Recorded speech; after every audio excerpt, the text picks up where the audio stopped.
ಗಿಚ್ಚಿಗಿಲಿಗಿಲಿ ಒಂದು ಕಾರ್ಯಕ್ರಮವನ್ನು ಒಂದು ಚಾನಲಲ್ಲಿ ಯಶಸ್ಸು ಮಾಡೋದು ಇದೆಯಲ್ಲ, ತುಂಬ ದೊಡ್ಡ ಜವಾಬ್ದಾರಿ, ಕಷ್ಟ ಕೂಡ. ಎಷ್ಟೋ ನಾವು ನೋಡಿದ್ದೀವಿ ಈ ಚಾನೆಲ್ಗಳಲ್ಲಿ, ಕೆಲವು ಸೀರಿಯಲ್ ಏನೋ ಈ ಥರ ಪ್ರೋಗ್ರಾಮ್ಸು, ರಿಯಾಲಿಟಿ ಶೋಸ್ ಬರುತ್ತೆ, ಒಂದೊಂದ್ಸಲಿ ಮಧ್ಯದಲ್ಲೇ ನಿಂತ್ಕೊಂಡ್ಬಿಡುತ್ತೆ. ಯಾಕೆಂದರೆ ಯಶಸ್ಸು ಕಾಣದೇ ಇದ್ದಾಗ. ಆದರೆ ನಮ್ಮ ಗಿಚ್ಚಿಗಿಲಿಗಿಲಿ ಕಲರ್ ಚಾನಲಲ್ಲಿ ಯಶಸ್ಸನ್ನು ಕಂಡು ಕಲಾವಿದರಿಗೆ ಪ್ರೋತ್ಸಾಹವನ್ನು ಕೊಟ್ಟು ಎಲ್ಲರನ್ನು ಬೆಳೆಸ್ತಾ ಈ ಚಾನಲ್ ನಮ್ಮ ಜೊತೆ ನಿರಂತರವಾಗಿ ನಮ್ಮ ಜೊತೆ ಕೆಲಸ ಮಾಡ್ತಾ ಇದೆ. ನಮ್ಮ ಎಲ್ಲ ಕಲಾವಿದರಿಗೆ ಮುಖ್ಯವಾಗಿ ಕೆಲಸ ಕೊಟ್ಟಿದೆ. ಏನು ಹೇಳ್ತೀರ ನಿರಂಜನ್? ಅದು ನಮಗೆ ಒಂದು, ನಾವು ಕಲಾವಿದರಾದರೂ ಕೂಡ ನೋಡಿ ಈ ಥರ ಒಂದು ಕಾರ್ಯಕ್ರಮಗಳು ನಮಗೆ ಪರ್ಮನೆಂಟ್ ಸೋರ್ಸ್ ಅಂತ, ಇದನ್ನು ನಂಬಿಕೊಂಡೇ ನಾವು ಜೀವನ ಮಾಡ್ತೀವಿ. ಯಾಕೆಂದರೆ ಅಷ್ಟು ನಮ್ಮನ್ನು ಬೆಳೆಸ್ತಾ ಇದೆ ಅಂತ ನನಗನ್ನಿಸ್ತಾ ಇದೆ. ನಾವು ಕನ್ನಡಕ್ಕೆ ಹೋಗಲು ಸೀಸನ್ ಮಾಡಿದಾಗ ನಾನೊಬ್ಬ ಮ್ಯೂಸಿಕ್ ಡೈರೆಕ್ಟರ್ ಅಂತಲೇ ಯಾರಿಗೂ ಸರಿಯಾಗಿ ಕರೆಕ್ಟಾಗಿ ಗೊತ್ತಿರಲಿಲ್ಲ. ಕಾಮಿಡಿ ಮಾಡ್ತಾ ಇದೆ ಅಂತ ಅಷ್ಟೇ ಗೊತ್ತು, ಡೈರೆಕ್ಟರ್ ಅಂತ ಗೊತ್ತು, ಒಬ್ಬ ಸಂಗೀತಗಾರ ಅನ್ನೋದು ಗೊತ್ತಿರಲಿಲ್ಲ. ಕನ್ನಡಕ್ಕೆ ಹೋಗಲಿ ಅನ್ನೋ ಒಂದು ಸಂಗೀತ ಕಾರ್ಯಕ್ರಮನ ಶುರು ಮಾಡಿದಾಗ ನನ್ನ ವ್ಯಾಲ್ಯೂಸ್ ಅಂತ ಇದೆಯಲ್ಲ ಅದು ಬೇರೆ ಮಟ್ಟಕ್ಕೆ ಅವ್ರು ನಿಂತ್ಕೊಂಡ್ಬಿಡ್ತು. ಇಂತಿಂಥ ಹಾಡುಗಳಿದೆ ಸರ್ ನಿಮ್ಮದು ಅಂತೇಳಿ ಜನ ಸಿನಿಮಾ ಥಿಯೇಟ್ರಿಗೆ ಬರೋದಕ್ಕಿಂತ ಹೆಚ್ಚಾಗಿ ಟಿ ವಿಯನ್ನು ವೀಕ್ಷಣೆ ಮಾಡ್ತಾರೆ. ಅದರಿಂದ ಕಲರ್ಸ್ ಕನ್ನಡದವರು ಈ ಕಾರ್ಯಕ್ರಮ 3ನೇ ಸೀಸನಲ್ಲಿ ನಮ್ಗೆ ಇನ್ನೊಂದು ಶಕ್ತಿಯಾಗಿ ಶ್ರುತಿ ಮೇಡಮ್ ಜೊತೆ ನಮ್ಮ ಕೋಮಲ್ ಅವ್ರನ್ನು ಕೊಟ್ಟಿದ್ದಾರೆ.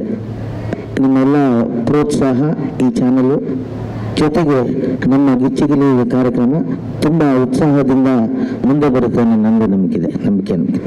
ನಮಸ್ಕಾರ. ಈ ನಿರಂಜನ್ಗೆ ಸ್ಮೈಲಿಂಗ್ ಸ್ಟಾರ್ ಅಂತ ಕೊಡೋದ್ರಲ್ಲಿ ತಪ್ಪೇನಿಲ್ಲ. ಗಿಚ್ಚಿಗಿಲಿಗಿಲಿ ಇಡೀ ಈ ಶೋನ, ಈ ವೇದಿಕೆನ ಒತ್ಕೊಂಡಿರೋಂಥವನು ನಿರಂಜನೆ. ನಿಜವಾಗ್ಲೂ ಹೇಳ್ತೀನಿ. ಯಾಕಂದ್ರೆ ಕಲಾವಿದರನ್ನ, ನಮ್ಮನ್ನ ಎಲ್ಲರನ್ನೂ ಬ್ಯಾಲೆನ್ಸ್ ಮಾಡಿಕೊಂಡು, ಈ ಕಡೆ ಚಾನಲ್ನವ್ರನ್ನೂ ಬ್ಯಾಲೆನ್ಸ್ ಮಾಡಿಕೊಂಡು, ಅವ್ರಿಗೆಲ್ಲ ಕೆಲಸ ಮಾಡ್ತೀನಿ ಅಂತ ಈ ಕಡೆ ಪೇಮೆಂಟು ರೈಸ್ ಮಾಡಿಕೊಂಡು, ಈ ಥರ ಎಲ್ಲ ಒಳ್ಳೆ ಕೆಲಸ. ಸ್ಮೈಲಿಂಗ್ ಸ್ಟಾರ್ ಆ ಬಿರುದು ನಿಮಗೆ ಒಪ್ಪುತ್ತೆ. ಈ ಸ್ಮೈಲಿಂಗ್ ಸ್ಟಾರ್ ನಿರಂಜನ್ ಅನ್ನೋದು ಕಂಟಿನ್ಯೂ ಆಗಲಿ ಅಂತ ನನ್ನ ಆಸೆ. Thank you sir. ನಾಳೆ ಸ್ಮೈಲಿಂಗ್ ಸ್ಟಾರ್. ಥ್ಯಾಂಕ್ ಯು, ತುಂಬ ಧನ್ಯವಾದಗಳು.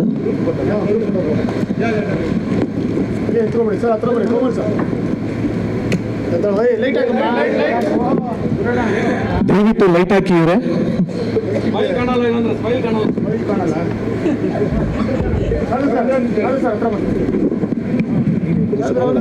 ನಿಮ್ಮ ಸ್ಮೈಲ್ ಕಾಣಲ್ಲ ಅಂತ ಸೆಂಟ್ರಿಗೆ ಬನ್ನಿ.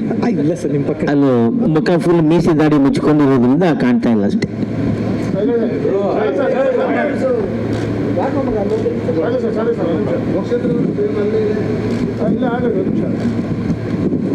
ಅವ್ರಿಲ್ಲ ಅಂದ್ರೆ ಪ್ರಶ್ನೆ ಇಲ್ಲ.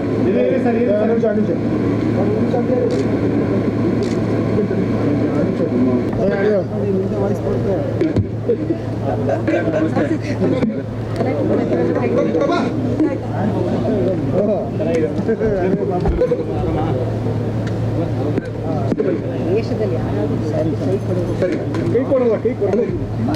ಎರಡೂ ಕೈ ಕೊಡೋರಿದ್ರೆ ನೀವಿದ್ರೆ ಎರಡೂ ಕೈ ಕೊಡೋ ಜನ.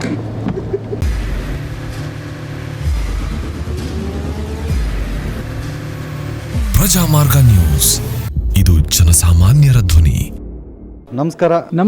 ನೀವು ನೋಡ್ತಾ ಇದ್ದೀರಾ ಪ್ರಜಾಮಾರ್ಗ ನ್ಯೂಸ್. ರಾಷ್ಟ್ರದ, ರಾಜ್ಯದ, ರಾಜಕೀಯದ ಬಗ್ಗೆ ಹೆಚ್ಚಿನ ಸಿನಿಮಾ ಅಪ್ಡೇಟ್ಗಳಿಗಾಗಿ ಫಸ್ಟ್ ಲೈಕ್ ಮಾಡಿ, ಸಬ್ಸ್ಕ್ರೈಬ್ ಆಗಿ, ಹಾಗೆ ಫಾಲೋ ಕೂಡ ಮಾಡಬೇಕು.